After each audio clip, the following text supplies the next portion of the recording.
There, yeah. Cut your video. All right, everybody, welcome to the Coin Talk tonight. I'll get right into it and go over some stuff I want to share with y'all. Watching the Suns game?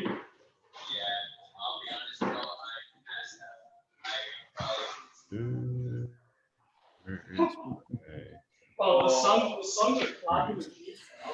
So we're going to kind of go over this tonight. I wanted to just show y'all. I've actually I had y'all the video showed y'all how to do the Hisashi bridge and get your Polkadot extensions and your MetaMask extensions. I've already done that video, but I've actually gone in here and bought several coins that are on here, and I have actually got several of them pooled.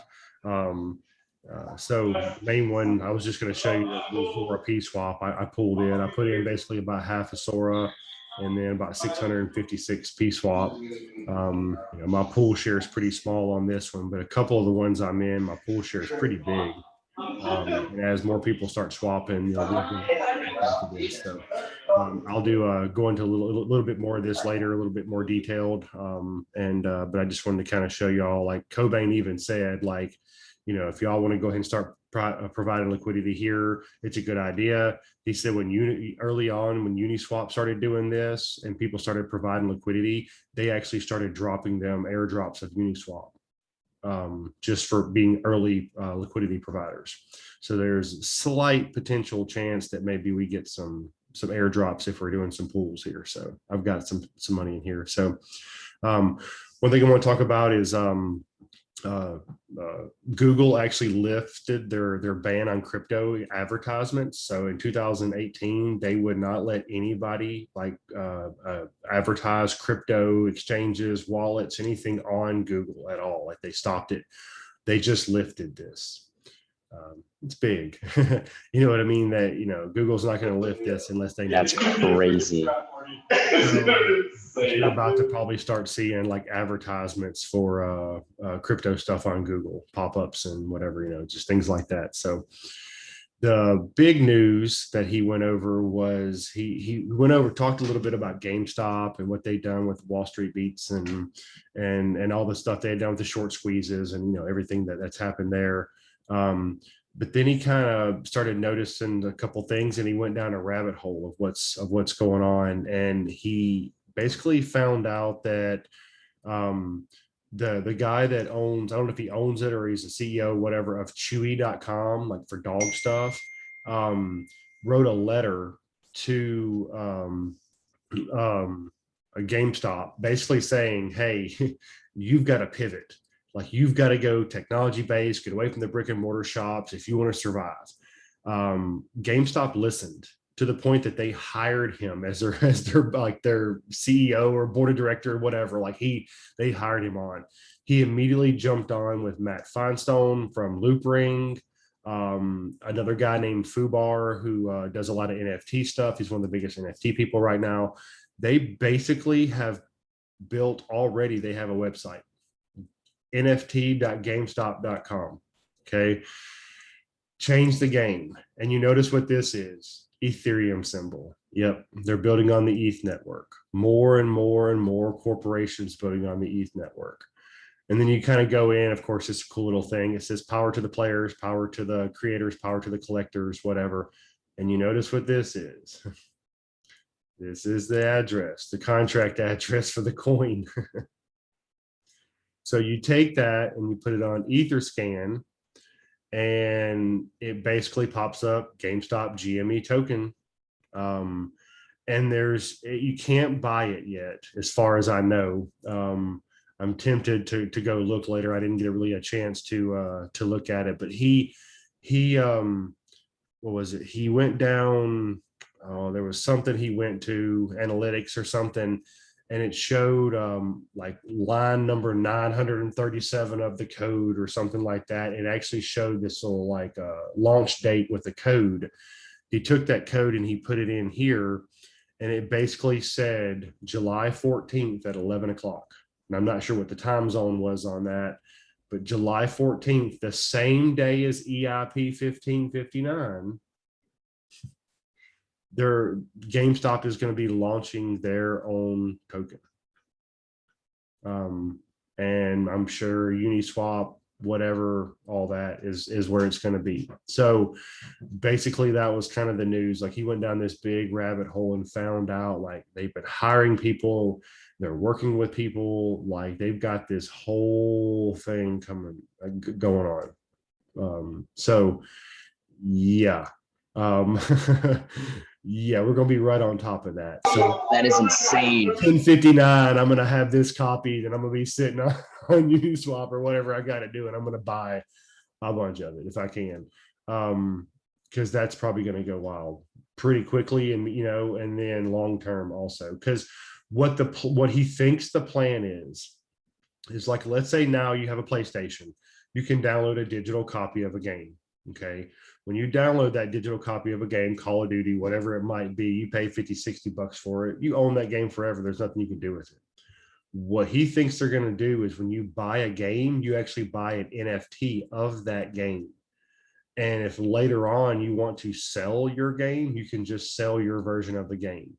Just like you would go in their stores back in the day, and you would buy a game, you take it back a couple months later and sell it back to them or whatever, and they'd put it on the shelf and resell it, whatever. They're going to do that with NFT versions of the games on GameStop. And he believes they're going to start off with some of the shorter or the smaller, like indie companies, like smaller games, and let them sell their games first, just to kind of tease PlayStation and Xbox and all those people to see what's happening. And then it would And Atari. So yeah, this might change. Like, NFTs are doing great right now, and people know It might change the game. yeah, but it's going to change the game. Like, we're literally changing the game. Like, this is going to change what NFTs are capable of, what people understand of them, and how it works. And there's another So it almost sounds like the NFT, it's a changing NFT. Like, it's still a non-fungible token, but it changes, and like the game is either like further ran through or different, or like somebody's played it before, and then that's the new NFT. That's insane. yeah. So then you've got this Candy Digital. If you look on, he showed on CoinGecko, but basically, if you there's a way to look at the companies that hold the most Bitcoin, whatever. I think the third or fourth on the list is Candy Digital. They have just agreed to an NFT partnership with Major League Baseball. So just like Top Shot is doing, with Dapper Labs, this is Major League Baseball with Candy Digital. Now, the thing is Dapper Labs is only doing current players, current plays, things like that or whatever. And they hope to eventually in the future get back to some, older Michael Jordans and, things like that or whatever, to really for the value. The first thing that they're going to release on MLB Candy Digital is a Lou Gehrig. So like they're going big time. Like I thought you just said it was only going to be current players. No, Top Shot's only doing current players. Oh, oh wow. Top Shot's only doing current players, current plays, all that stuff. Major League Baseball digital candy version, they're going right off the bat. They're going Lou Gehrig. Jeez, can you imagine Mickey Mantle? Oh yeah. If Mickey Mantle. Early stuff on that, holy moly! So, yeah, that's going to be interesting too. So, yeah, lots of things coming up in this space. So,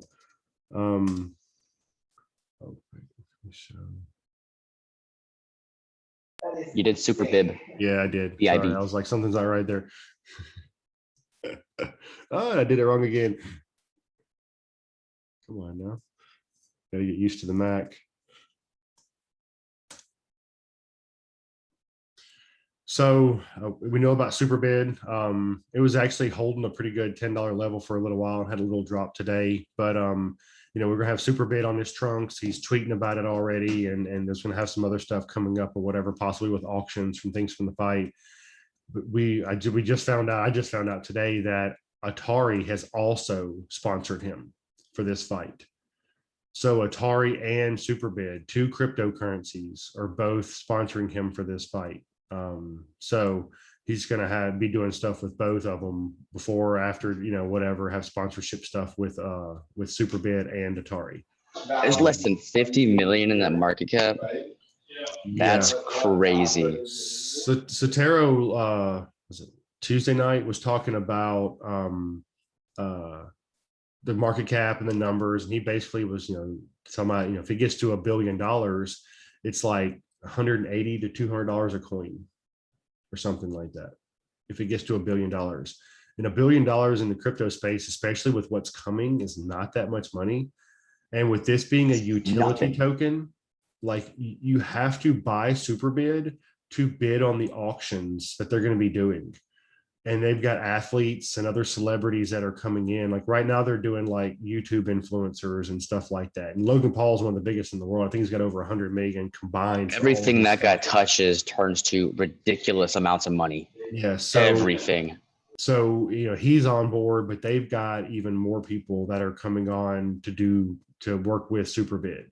So $1 billion is nothing really. And with the fact that you have to buy Superbid to use the auctions because it's a utility token, it's just going to be more people are going to buy it. And then, it's potential that when the auctions are, the person who receives the auction money sells the Superbid, and that's possible. But it could be possible that the people doing the auctions are holding the Superbid too because the price is going up. So if everybody, it's possible it just goes. You said only if only $1 billion was in it, it would be 180. I think that's what he said, somewhere in there. That's nothing. Yeah, nothing. That's nothing. That's crazy. They're expecting somewhere between, it was up to like 2.5 trillion or something, almost 3 trillion at some point. And then it kind of came back down, or whatever, the whole market cap. But they're expecting somewhere between 10 to 12 trillion to come in, in the next 5 to 6 months or so. So you think of all these coins now that all of them will go up. So $1 billion out of 12 trillion is not much, you know what I mean? And if you've got all these celebrities and stars and everything, like auctioning off like backstage passes, or auctioning off the dress they wore to the Grammys or something, you know what I mean? Like, you never know what it could do. I mean, like, you start getting some big influencers here, big celebrities here selling some cool stuff. People have to buy, $200,000 worth of Superbid to get the dress from the Grammys. You know what I mean? That's just going to push up and up and up. So there seems to be a lot of potential here in Superbid. I'm loving that project. So, and the price was down. Last I checked, it was in the $8 range again. So I think even Nick said, hey, if you want to grab some more, this might be a good place, because with they're also doing the billboard at Times Square and all that stuff too. So they expect the price to be in the $18 to $20 range, possibly in the next few weeks. I feel like if you can get it under 10, I feel like anything under 10 is a good price right now. Especially if it goes to 180 to 200 a coin, it's still a bargain at under 10. So anyway, yeah, basically that was what I had. Does anybody have any questions or anything? Not really a question. Go ahead, Amber. I don't have any questions, but watching Sotero's video from, was it last night or night before? Tuesday. I can't remember when it was. Anyways, just Kyle had kind of told me about it, and then I watched it, and it made a lot of sense. Like, he put, quite a bit of money in like Reef, because it's supposed to get up to, 50, 60 cents, which he's going to pull at like, I think he said 5 or 10 cents. But I put like $200 in Reef, and if it gets like 50 cents, that's enough to buy an ETH or a little more. So just an idea for somebody starting out new, you can put just a little bit of money in something like Reef, or I'm not sure what else. But you can put a little money, yeah, Superbid, and then go ahead and get enough to get you an ETH or 2 ETH. Just a little heads up, for somebody starting a little smaller, like, most of us are. It was an idea that I think a lot of us have probably thought about or understand or whatever, but he actually like kind of said it like really said it and spelled it out, but he took 5 ETH and he put it into Reef. And he said, guys, this is something y'all have to think about in the market right now. And as investors, he said, you know, for Ethereum to double, it would have to go to like $5,200 a coin. But Reef is down right now to like 2.5 cents a coin or something. For it to double, it only has to get to 5 cents. So you put 5 ETH in that, it goes to 5 cents. You've got 10 ETH.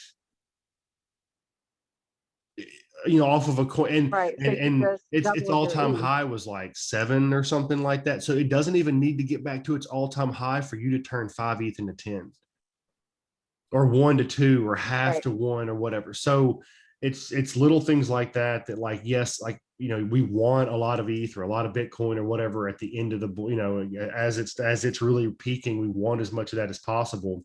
But buying some of these smaller coins and letting them double or triple, and then flipping it back to ETH, you just double or triple how much ETH you had.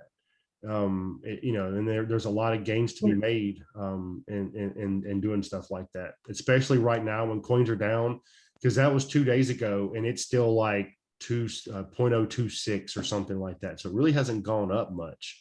That's Reef. But I mean, you know, but there's a lot of little coins out there that you potentially could grab, good coins. You know, I'm not talking about, you know, I'm not gonna call any names, but I'm talking about the poo coins. But there's some real projects out there that took a real hard dip in right now, and you can grab some of them. Like, I made a pretty good purchase like a couple of weeks ago, pulled some more money out or whatever, made a pretty good purchase, and I, you know, bought a good bit of ETH and some other stuff or whatever. If I would have thought about it, if I'd have really thought about it, Matic was down to like 82 cents or 83 cents at the time. And within 2 days, it had run up to $2.20. I could have put everything I had, that large amount of money, into Matic at 84 cents and tripled it in 2 days. I could have put thousands of dollars into it and tripled it in 2 days. Yeah. I think a really good strategy right now is look for all the stuff that's down like 40, 50, 60% since the all-time high because of that dip. Because a lot of things got hit harder than others. Yeah. And everything is at least going to come back up to its all-time high and most likely pass it. So looking for like Kusama. I was waiting on some funds to get transferred. I almost got some at 280. I almost put a bunch in at 280. It's back. It'll be 500 by tomorrow. Yeah. Just crazy. Like in Atari, like when he, you know, when we bought Atari, it was 48. What I did, at least. When he called it out to everybody, it was 60 or 58 to 60 or something. It's like 11 or 12 cents now. I actually went in and bought like a small amount, and it's almost as much as the large amount I bought. But you know what I mean? Like it's so everything's on sale right now. If you can find some coins that were 60 cents, you know, a month ago, and now they're 10 and they're good projects, like that's going to go back to where it was. And that is you're probably going to do it quicker than some of the bigger coins, more than likely. Yep. So Now would probably be a really good time to get back into OMI. Now would probably be a really good time for people to start reallocating some stuff back into OMI if they took it out. Yeah. It's low, but it's coming. It's definitely coming. I think I have like over 100,000 of them or something like that. I have a bunch of them, so I'm waiting for that to go crazy. Yeah, Cobain already talked about that. He basically said, look, if you don't have to sell it, like diamond hands your OMI. Diamond hands your OMI. It will get there. Like it will eventually be one of the best NFT projects out there. So especially when it starts doing all the sports stuff. So I just thought that was a good idea to bring up for anybody that watches this recording in the next day or so, you know, to get that, you know, just potentially start smaller and turn into huge profits. Yeah. And this is another instance where like Fibonacci really comes in handy, because you can throw up a fib on there and you can see like, okay, this coin is coming back down to the 786 886 zone or whatever. Good chance it's going to bounce soon or whatever, and it's down a lot from its all-time high, and you can grab a coin at that point, and then when it goes back up to its even close to its all-time high, he's made 50, 60, 80%, whatever, so A lot of benefit in doing that now. So we can definitely start throwing like coins people are looking at into the chat, and Stefan will throw a fib on it. Like Stefan's crazy good with the fibs. Yeah. For like newer people, if they just want to like what's a good entry, throw it in the chat. Stefan will put a fib on it and find the perfect entry. I would throw Reef in there, and like you said, Atari. There was another one I had looked up. I have to think about what it was.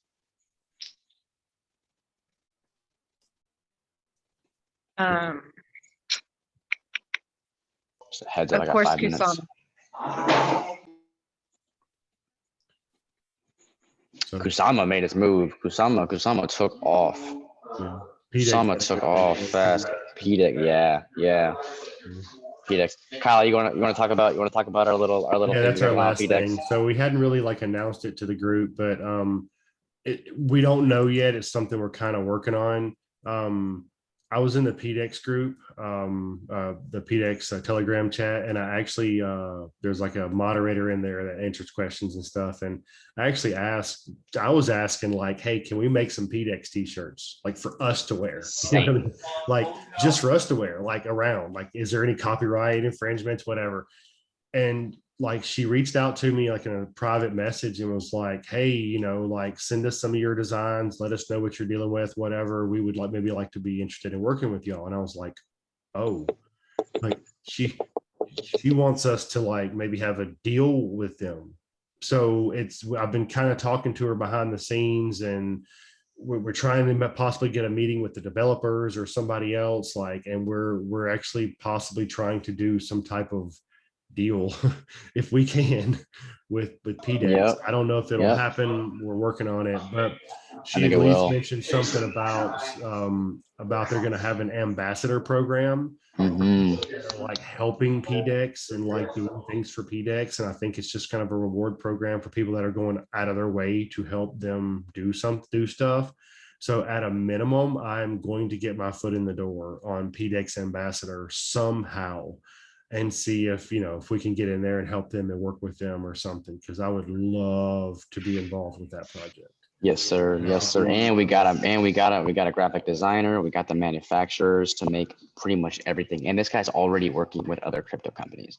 Yeah. Like we have all the ingredients. We have the resources to possibly get a real actual deal with a crypto company and maybe do something big. So we're working on it. I'm gonna stay on it. I'll keep you all updated as I know. So,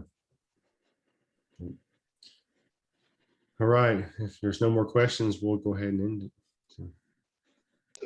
All right. Thank you, Kyle. Thank you. You're welcome. Thank you. All right. Peace, love. See y'all later. Good night.